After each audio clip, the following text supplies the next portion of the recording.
Hujambo na karibu Teachkrest. Mimi ni mwalimu wako wa Kiswahili, fasihi na jiografia. Leo tunataka tuangalie kazi bunilizi. Kazi bunilizi. Huenda unajiuliza kazi bunilizi ni nini? What is fiction? Na kuna ufafanuzi tofauti ambao watu wanaweza kuwa nao kuhusu dhana hii ya kazi bunilizi.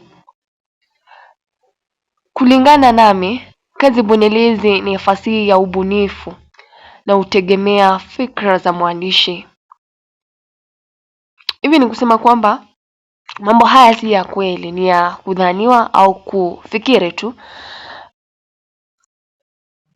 Na fikra za mwandishi au ubunifu wake ndio unatumika katika usawiri wa wahusika, kujenga mandhari, kujenga ploti na kadhalika. Huenda unajiuliza ni kwa nini tuwe na kazi bunilizi? Lengo ni lipi? Dhamira ni gani?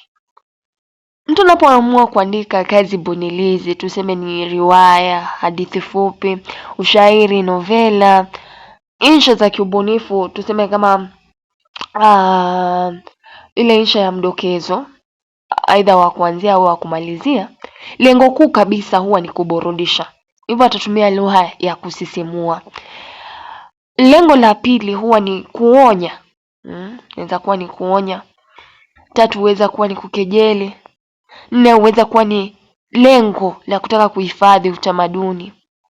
Haswa sasa ambapo tunajua kwamba tamaduni nyingi zinaendelea kufifia. 5 ni kuhamasisha. Anajaribu kufanya watu wajue kuhusu kitu fulani. 6 ni kukuza lugha.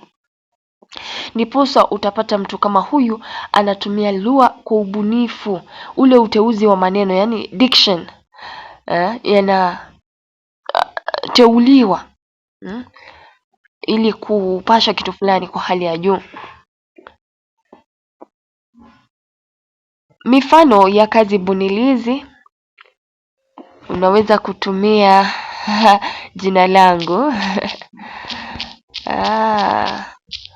Hivyo tunapata tuna riwaya, tuna ushairi, tuna tamthilia, tuna hadithi fupi, kuna novela, insha za kiubunifu. Hizo zote ni kazi bunilizi, creative works. Vipengele vya bunilizi hasa unapofanya tahakiki ni kama mandhari. Mandhari yake sio halisi, ni ya kufikiria. Wahusika huwa si halisi, ni wahusika ambao mtu amewajenga hata akawapa majina ambayo sio majina yao halisi. 3 ni ploti. Huzingatia vitushi mbalimbali. It is plot driven. Fiction is plot driven. Hivyo utapata kwamba kuna ule ujenzi wa plot yenyewe. Tunapewa habari za kimsingi, inaendelea kisha tutafika upeo, utaanza kuwa na mpomoko, alafu mwisho utakuwa na suluhisho. Mwisho ni toni. Toni mara nyingi huwa ni ya kusisimua. Kwa sababu tumesema lengo la kazi bunilizi ni kuburudisha, yani uweze kuliwaza.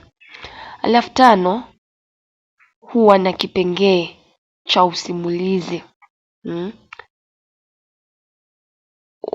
Usimulizi unaweza kuchukua nafsi ya kwanza, ya pili, ya 3, na tutakuja kuangalia kutegemea nadharia ya narratolojia.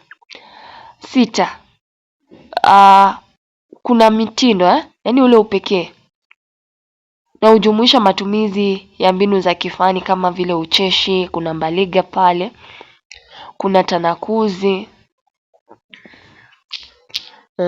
kuna tanzia, unaweza pata tashbihi, mbinu za hadithi ndani ya hadithi, kuna tanakali na kadhalika. Hadi wakati mwingine, nimekuwa na udha wako Bikerobo.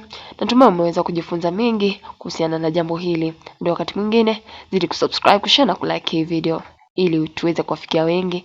Na pia unaweza kutuma ujumbe wako kwenye kikasha kilicho hapo chini tuweze endeleza Kiswahili.